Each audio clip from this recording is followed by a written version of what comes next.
এত ছটপট করছো কেন? পিছনে কি লোম ফাড়া হলো নাকি? না না, আমাদের যুবরাজ পিছন থেকে হেভি করতে পারে পরিচালনা। আহ যুবরাজ যা পিছন থেকে দল পরিচালনা করে না, তার ফল। আহ আমাদের যুবরাজের পরিচালনার যে পদ্ধতি, উনি সামনে করে না, পিছন থেকে যেভাবে পরিচালনা করে, তার ফল। আহ বসতে খুব অসুবিধা হচ্ছে।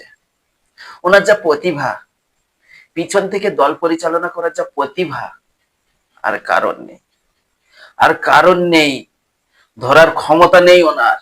আহ দল পরিচালনা করার যে ক্ষমতা ওনার, এইরকম পরিচালনা করার ক্ষমতা আর কারণ নেই। আমি লিখে দিচ্ছি, আমি লিখে দিচ্ছি, আমাদের যুবরাজের মতো প্রতিভা এই দুনিয়ায় কেউ খুঁজে পাবে না, কেউ খুঁজে পাবে না।